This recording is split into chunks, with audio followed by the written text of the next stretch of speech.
I've been asked to speak about the Islamic Online University that I've been studying with to pursue my Bachelor's of Islamic Studies. So this is the first of several videos that I'm going to be talking about different aspects of that journey. Alhamdulillah, I began by studying fiqh for a year with Abu Toba, and Alhamdulillah, we covered all of the chapters of fiqh. And then after that, I was ready for something more formal. So I met Bilal Phillips at the masjid close to me. He came here to talk about the university, and he convinced me. He said, this is we have masters. Everybody there has a master's of whatever Islamic knowledge that they're speaking about, and it's authentic knowledge, and it's not very expensive, and da da da da. So alhamdulillah, Bilal Phillips himself is the one that encouraged me to sign up with the university, and alhamdulillah, that was almost 10 years ago now, and I'm almost done. I'm loving it.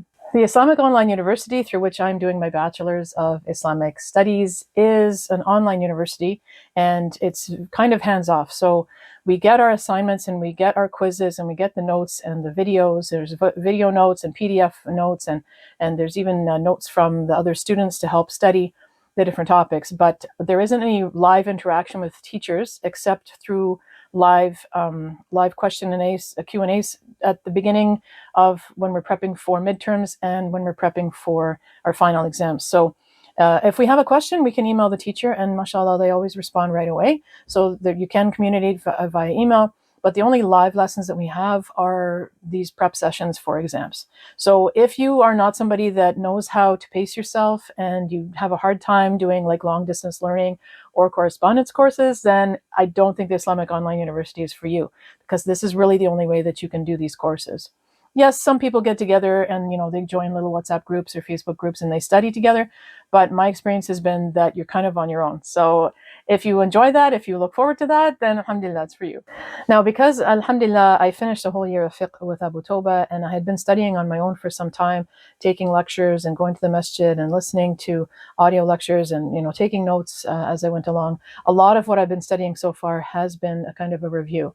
And that is not to say that the knowledge isn't excellent. It is excellent knowledge. It's just that, I've already been studying on my own these types of topics like comparative religion and history and tajweed Quran and tafsir and these different kinds of sciences. And of course, I had done a year of fiqh before this. So it wasn't difficult for me to grasp a lot of these the subjects that are there. There is a compulsory Arabic component, which it has been my biggest challenge and really my only challenge. But alhamdulillah, I've enjoyed all of the topics, and it's very, very interesting stuff. All of the kind of well-rounded Islamic knowledge that you might want in order to be able to present Islam to others and to teach, then the Bachelor's of Islamic Studies has it. When you go to the Islamic Online University website, then you're going to see there's like degree programs and there's diploma programs. So there are some courses that you can actually take for free. So you could, finish up a lot of like basic Islamic stuff, Arabic reading, this different kind of stuff, low level, basic Islamic knowledge. They have these free courses that work very the same way. So you open them up, there's modules, you listen, you listen to a lecture, you watch a lecture, you do a PDF, and then you do a quiz. That's free. When you want to actually sign up to like a Bachelor's of Islamic Studies or the very many other programs that they have, then there is a tuition fee. It's a registration fee kind of. And subhanAllah, it's not expensive. I know that there are so many young people now who are trying to take their degree, trying to, make their lives a little bit better. And they're going into debt for university fees.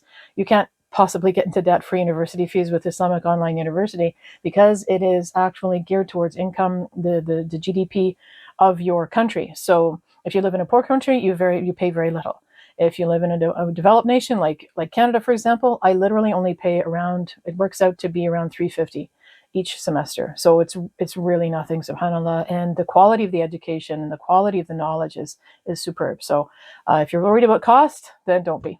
At the end of each module in the Islamic Online University, you are going to have a quiz, and this enables you to continue to study the next module. You can't just kind of skip the quiz. It's something that tests your knowledge about that issue. And so generally when I do the quiz, I hang on to the ones that I got wrong, and I do further study to make sure that I understand that. So, and I make note of those to prepare for my study for the midterm and final exams. So there are these little quizzes. And they're multiple choice, and there's about 5 options per answer. And multiple choice questions, I mean, it's certainly easier to streamline that when you're running a big online university and tons of people are submitting answers to automate something like that. And it's par for the course when you're dealing with a correspondence course type of thing. So alhamdulillah. So this is how the quizzes go, and the quiz mark is worth a certain percentage. And alhamdulillah, I don't mind the quizzes. I think they're very useful and they're very helpful, and they are a great study tool. Part of dealing with the Islamic Online University is preparing assignments. For each course, for each semester, there is one assignment, and it almost always is an essay. And for an author like myself, it's not very difficult for me to write an essay, so this is not like a big deal for me. So if you want to go to the Islamic Online University, understand that you're going to have one assignment per semester for each course, and each course is going to have probably an essay. Most recently, subhanallah, in my one of my courses, we actually had a group work, which was the first time I've ever experienced that. So that was very interesting, working on writing an essay with several other people. So that was really interesting, subhanallah. So we did do that. That was an Islamic law course. And of course, every course builds on itself. So when you are studying with Islamic Online University, then you have to expect that there's quizzes for every single module, and there are midterm exams that are halfway through the semester, and the final exams. So the assignments are a big part of your mark, and so it's always good. They give you tons of time when they release the topic and when it's actually due. I think it's at least 2 months per semester. So alhamdulillah, for people who are prepared and ready, then it's not a big deal. You know what? Sometimes like public Islamic schools or private Islamic schools, they only hire you if you have a diploma or a degree, but it's only if you have a degree. It doesn't matter what degree it is.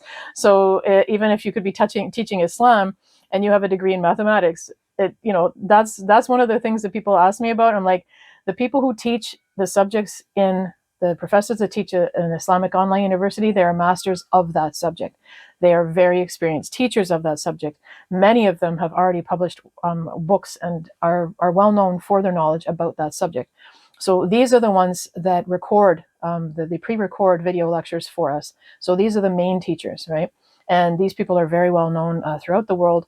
And also, another thing that you may not know about the teachers is that they're from all over the place. They aren't graduates from a specific university. They are just the best people teaching the subject that they're best to teach. And the TAs are the ones that the teacher's assistants are the ones that we usually speak to. If we're going to send an email, if we want to go back and forth asking questions about something, questions about exams or assignments or whatever, we talk to the TAs. Now, the TAs have masters in this subject as well. So the quality and the authenticity of the knowledge is very high. And that's the main reason why I've continued for the last 10 years studying with them, because I really haven't found it anywhere else. So now we get to the exams. So when you're in an Islamic Online University and you are doing exams, you have a midterm exam and you have a final exam. The midterm exam, it takes place in the middle of the term, obviously, and this is where you have to have some actual human interaction. You have to arrange with a local masjid or Islamic center or someplace that is connected to the Islamic Online University. If there's no connection, then you can create a connection by submitting it to a portal. So I have my local masjid that's been my proctor pretty much actually the whole time. The whole time, alhamdulillah, that I've been studying, this masjid has been my proctor. So I always I email the masjid, I say, okay, I need to come do my exams, and I bring my phone or one of my children's laptops or something, and I sit while they are aware of me at the masjid for these exams. And they have codes I can't access until I actually come to the masjid and do the exams. So that's one aspect. This where you're actually going to have interaction, and it's nice to make that connection, because sometimes you're sitting down and you're like, oh, okay, you're enrolled as well. But of course, there's not a lot of time to talk. We don't really get together locally, but for the exams, this is the protocols that happen when you're registered. Okay, time to start talking about some cons of the Islamic Online University. I know I've been just kind of blowing sunshine about it the whole time, and it is really an excellent opportunity. It hits all of the pain points of, not being able to travel to knowledge, not being able to afford to go to knowledge, and not being able to find authentic knowledge. It covers all these three things. But as is with any kind of online platform, anything involving technology, there can be some mistakes and some issues with some of, the inner workings of how it works. So for example, a quiz question might pertain to a module that's next, that you haven't had access to, or those kinds of little glitchy things. But honestly, that's not an obstacle for me. It's just, if I was going to say something, against it or with a problem with it, that's what I would say. That there are these little things, but I mean, subhanallah, we weigh things, and of course, the benefit entirely outweighs the harm or the annoyance, really, of some of these smaller issues. And it would also be nice to be able to physically see people or get together with people. But I don't know any of the other students that are in Ottawa. I only see them at exam time, and we're like, oh yeah, okay. But we don't. I know one sister personally that I know was studying. I'm not sure if she's completed her studies. People usually tell me, oh, I finished or whatever, because it's taken me 10 years. But so that's the only thing that I say, that the first thing is, if you can't deal with studying online, correspondence kind of thing, then you can't do it, obviously, because that's going to be hard for you. And the other thing is that sometimes there's some little mistakes, but they do have a portal through which you can register these mistakes. And the other thing also is that some of the reading material that we have is not written very well. But most of the time, you don't really have to tolerate that, because the lectures and the supporting materials really help with it. So graduation, inshallah. I can't really speak about that because I haven't graduated yet. I have to pay another little fee, and there's some paperwork that I have to send them via mail. So there's going to be a little bit of that happening in the next year, because I have to get all this done, before next semester. Next semester is going to be when I do my thesis. So I was very excited, alhamdulillah, to be almost finished. I've been waiting to finish because there's all these amazing courses from, Al-Miftah, and there's courses from Jannah Institute, and all these great courses that I literally don't have time to do because I'm finishing up my bachelor. So once I'm done, then I'll be enrolling on all these other courses, and of course I'll be updating you all about those things. So there's a thesis that I have to do, and I have to prepare some documentation, to further prove, who I am and my qualifications for my school. And then there's other, graduating fees that I have to pay. But again, like, these are all nominal, and they're totally doable, even for someone who's low income. So yeah, I'm looking forward to that. So alhamdulillah, I hope you've enjoyed this series, and I hope, inshallah, that you will be encouraged to sign up with Islamic Online University, because it really is, to me, it's the best option. Only if you can deal with, like, being on your own. But if you can get a few friends of yours to come together and study with them, then you can totally make this into like a social thing, and you could study together, and you would feel like you were in a classroom because you'd be studying the same topics together. So if you did something like that, then it might overcome the aspect of kind of being on your own and being by yourself when you're studying. So I hope this encourages you. Again, feel free to comment any questions. I'll be happy to answer any of the questions about my journey through it. And I'll be able to update you more about graduation once I finally graduated, inshallah, next summer. But for now, it's just something I'm looking forward to and planning towards. Assalamu alaikum.